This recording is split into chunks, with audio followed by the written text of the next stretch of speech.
Xanım artıq məni bura yığıb. Özümü intihar etsəm, gözəl xalqım, mənim xəstə şahım var. Səs tonumu da qaldırmırdım, normal danışırdım. Birdən həmin dəqiqə mütəşəkkil şəkildə üstümə gəldilər. Gəl buradan! Gəl! İşinə yox, siz mənim başıma düşürün. Nə işin başıma? Çıxın çöldə söhbət.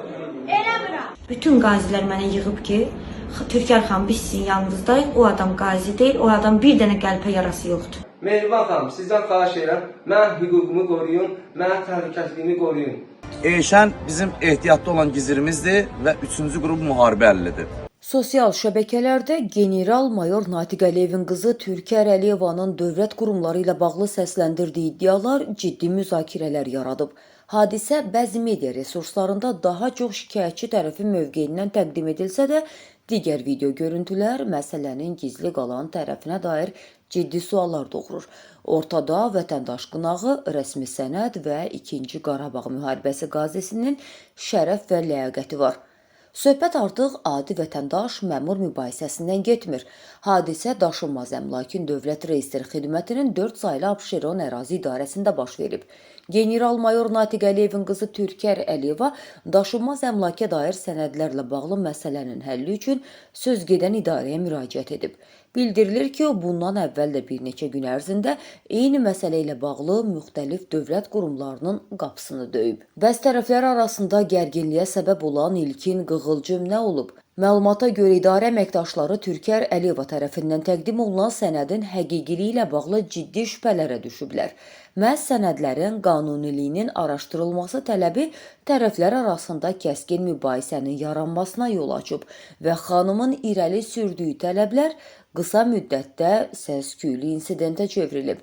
Türkər Əliyevanın idarə əməkdaşlarının şübhələrinə qarşı nümayiş etdirdiyi aqressiv davranışları və uca səslə qışqırması otaqda olan digər şəxslərin də səbrini daşırıb. Həmin an içəridə növbə gözləyən vətəndaşların əksəriyyəti xanımın bu hərəkətlərinə kəskin reaksiya veriblər.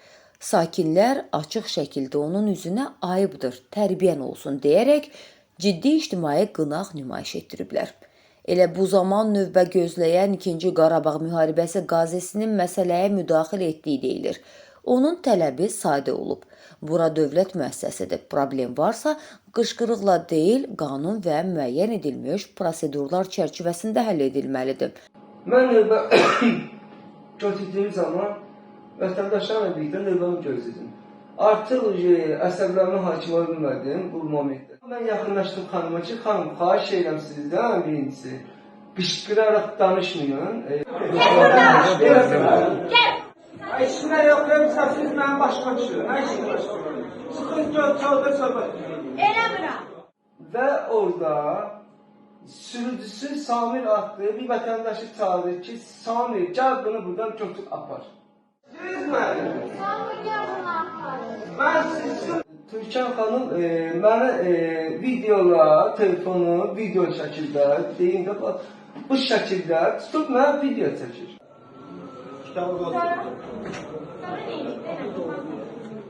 Sizin ixtiyar yoxdur mənə çəkməyə. Sizin ixtiyar yoxdur mənə video çəkib santaj edir. Hətta video çəkib mənə çıxdı bayra. Buna kim icazə verir ki, bu xanım atasından istifadə edərək səlahiyyətlərini aşır. Əslində, normal hüquqi dövlətdə vətəndaşdan tələb olunan da budur. Ancaq bundan sonra baş verdiyi iddia olunanlar məsələnin mahiyyətini tamamilə dəyişir.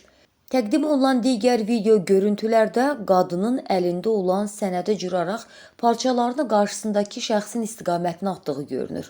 Həmin şəxs Qarabağ qazisi, cırılan sənəd isə üzərində Azərbaycan Respublikasının dövlət gerbi olan rəsmi blankdır. Türkər Əliyeva sosial şəbəkələrdə həmin şəxsin qazi olmadığını iddia etsə də, qarşı tərəfin cavabı gecikməyib. Həmin Qarabağ qazisi mediaya xüsusi müsahibə verib. O, xanımın iddialarını tamamilə alt-üst edərək öz rəsmi sənədlərini və dövlət tərəfindən təltif olunduğu medallarını sübut olaraq canlı yayımda ictimaiyyətə təqdim edib.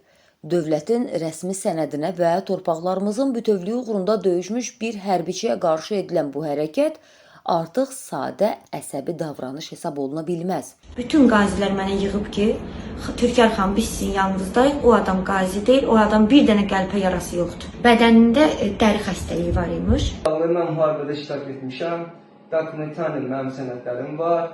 Mənim döyüş nişanlarım var. Xahiş edirəm. Mehriban xanım, sizdən xahiş edirəm. Mən hüququmu qoruyun, mən təhlükəsizliyimi qoruyun. Mən bayıra çıxmağa artıq risk eləmirəm çıxım bayıra. Hətta xanımın ailə üzvlərinə mənə zəng gəlir. Anası deyək. Bir qazi var, onun tərəfi ilə zəng gəlir. Yəni mən o xanım deyirəm ki, qazinin adını adlandırım da və səsləndirim. Həmən qazinin vasitəsilə mənə zəng gəlir. Xalq şahidi mənim yanımda qalıb. Anası mənə zəng edir. Bir qazinin vasitəsilə ki, barışıq olsun. Nəyin barışıq olsun? Hələ də mən anlamıram. Nəyin barışıq olsun? Barışıq olsun deyirsiniz nədir? Dalıcan mənim haqqımda, medialarda anlayıb, mən haqqında xanım paylaşım edir. Sizdən xahiş edirəm. Bilə bilməyə, direktlərə fikrinizi bildirməyin. Xanım, baxın, xahiş edirəm müəyyən medialardan, baxın, niyə mənim haqqımı tapdalayıb, mən haqlı ola, məni haqsız çıxardıb, general qızı, xanımı haqlı çıxarsınız. Xahiş edirəm, mənim bədənimə baxsın. Mən bunu demişəm, bu qəlpə yaralardır, bunu bədənimə demirəm. Mən xanım haqqında paylaşım etmirəm. Xanım özü mən haqqında paylaşım edib. Burada bir məqamı da unutmayaq ki, heç kimin atasının general, nazir, deputat və ya başqa yüksək vəzifəli şəxs olması onun qanun qarşısındakı statusunu dəyişmir. Azərbaycan Respublikasında general övladı adlı ayrıca hüquqi status yoxdur. Qanun qarşısında generalın övladı da, sıravi vətəndaş da eyni hüquq və məsuliyyət daşıyır. Məhz buna görə Türkər Əliyevanın sosial şəbəkələrdə dövlət qurumlarına qarşı səsləndirdiyi ittihamlar necə araşdırılmalıdırsa, onun öz davranışı ilə bağlı ortaya çıxan görüntülər və iddialar da eyni prinsipiallıqla araşdırılmalıdır. Cəmiyyətə həqiqətin yalnız bir hissəsini göstərməklə ictimai hökm yaratmaq olmaz. Əgər dövlət əməkdaşı qanun pozubsa, cavab verməlidir. Amma əgər vətəndaş özü qanunun və ictimai davranış normalarının sərhədlərini keçibsə, onun kimliyindən və hansı ailədən gəlməsindən asılı olmayaraq, həmin əmələ də hüquqi qiymət verilməlidir. İndi söz emosiyaların deyil, faktların və qanunundur. Qeyd edək ki, əldə olunan digər yeni faktları da tezliklə təqdim etməyə çalışacağıq. Bir xəbər media olaraq məsələdə adı keçən bütün tərəflərin mövqeyini işıqlandırmağa hazırıq.